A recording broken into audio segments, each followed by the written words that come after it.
वे आश्चर्यचकित होकर देखते हैं कि जो सुनहरे बालों वाली लड़की पहले घने कोहरे में गायब हो गई थी, वह अब उनकी वैन की ओर तेजी से दौड़ रही है। यह देखकर तीनों बहुत खुश हो गए, लेकिन जैसे ही सुनहरे बालों वाली लड़की वैन के पास आई, उसी समय कोहरे से एक और सुनहरे बालों वाली लड़की बाहर आ गई। तो फिर वैन के बाहर कौन हो सकता है? हालांकि तीनों के दिल में बहुत डर था, लेकिन सुनहरे बालों वाली लड़की की सुरक्षा के लिए बड़ी लहरों वाली लड़की ने बाहर जाकर देखने का फैसला किया। अच्छा हुआ कि काली लड़की ने उसे समय पर रोक लिया, क्योंकि उसे लगा कि बाहर की दोनों सुनहरे बालों वाली लड़कियां शायद इंसान नहीं है, और अगर उन्होंने वैन का दरवाजा खोला तो उनका इंतजार कर रही चीज और भी भयानक हो सकता है। इसलिए फिलहाल अपनी जान बचाना सबसे जरूरी है। सच में कुछ ही पलों के बाद सामने वाली सुनहरे बालों वाली लड़की भी अचानक गायब हो गई और बाहर आखिरकार शांति लौट आई। इतनी सारी घटनाओं के बाद तीनों को पता था कि वे निश्चित रूप से किसी बुरी चीज से टकरा गए हैं, लेकिन अब उन्हें यहाँ से कैसे भागना चाहिए। अगर वे चीजें अंदर आना चाहें तो यह कुछ ही मिनटों की बात है, और अगर वे तीनों यहाँ बैठे कुछ नहीं करते तो अंत में उनकी मौत निश्चित है। बड़ी लहरों वाली लड़की को लगता है कि वे हाथ पर हाथ धरे नहीं बैठ सकते। वह बाहर जाकर मदद लाने की कोशिश करेगा, शायद इससे बचने की थोड़ी सी उम्मीद हो, और उसने खुद को यह कहते हुए पेश किया कि वह तेज दौड़ सकता है, इसीलिए यह कठिन काम उसे ही सौंपा जाए। ठीक है, यह कहते हुए उसने हथियार उठाया और सावधानी से बाहर चला गया।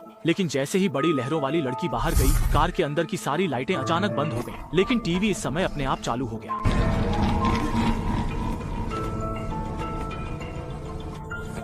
ये बहुत डरावना है। ऐसा लगता है कि यहाँ एक कैमरा है। मुझे लगता है कि हमारे पास डक है।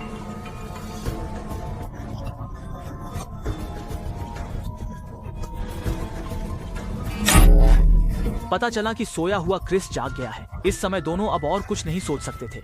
जल्दी से क्रिस की बाहों में दौड़ पड़े, जिससे उनका तनावपूर्ण दिल धीरे धीरे शांत हो गया। इसके बाद दोनों ने अभी अभी हुई सारी बातें क्रिस को बता दी, लेकिन यह सुनकर क्रिस ने उनकी बातों पर बिल्कुल भी विश्वास नहीं किया। यहाँ तक कि उसे लगा कि यह एक बहुत बड़ा मजाक है। हालांकि इसी समय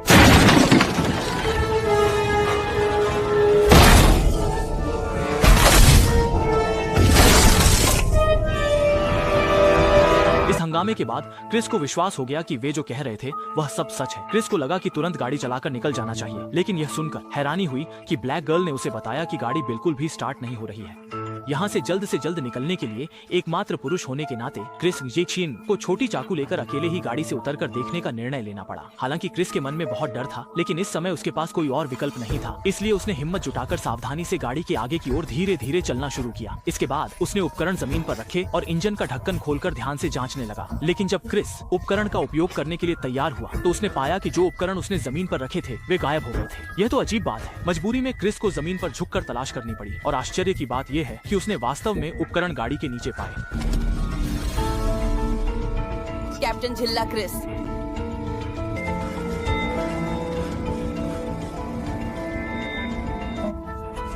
लेकिन इस समय क्रिस बहुत डर गया था। उसका पूरा शरीर लगातार कांप रहा था। यहाँ से जल्द भागने के लिए क्रिस कांपते हुए खड़ा हुआ और कार की खराबी को देखना जारी रखा। अंततः क्रिस के अथक प्रयासों के बाद उसने सच में कार को स्टार्ट करने में सफलता पाई। इससे सभी लोग बहुत खुश हो गए, लेकिन कौन जानता था कि जब क्रिस और सारा कार में बैठकर जाने की तैयारी कर रहे थे तो कार फिर से गैसोलीन की वजह से बंद हो गई। सौभाग्य से इस समय क्रिस को याद आया कि कार के पीछे की डिक्की में एक बैकअप गैसोलीन का डिब्बा है, समझिए। इसीलिए वे दोनों तुरंत डिक्की से लेने के लिए गए। लेकिन कौन जानता था कि जैसे ही वे आगे बढ़े, ड्राइविंग सीट पर बैठी महिला ने अपने पीछे कुछ हलचल सुनी और गैसोलीन लेने में व्यस्त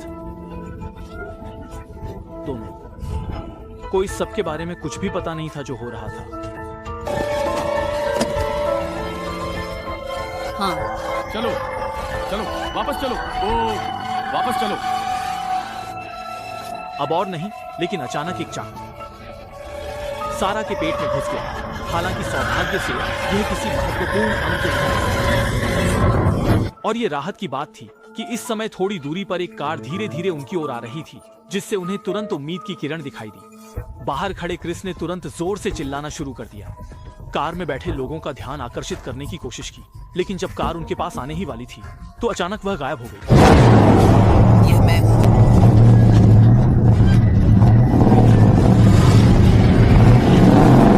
विकी, कृपया।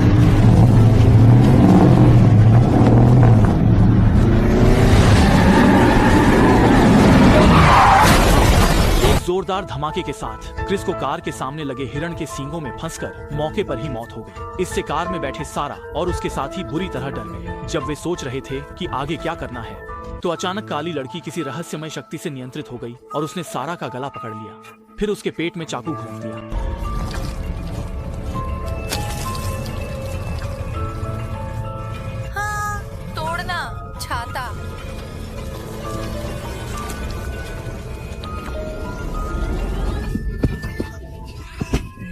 क्या स्वादिष्ट किटी।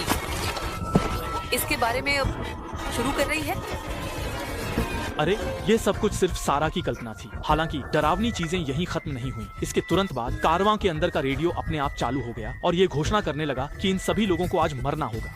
यह सुनकर सारा का गुस्सा 7वें आसमान पर पहुंच गया। उसने पास पड़ी लोहे की छड़ उठाई और रेडियो को पूरी तरह से तोड़ दिया। लेकिन इसके बाद कार के अंदर धुएं की परतें उठने लगी। सारा जानती थी कि अगर वह अब नहीं निकली तो बहुत देर हो जाएगी। बाहर का आसमान भी धीरे धीरे उजाला हो रहा था। सारा ने जल्दी से अपनी दोस्त का हाथ पकड़कर उसे साथ में भागने के लिए कहा। इस डरावनी कारवां से भागने का समय नहीं है।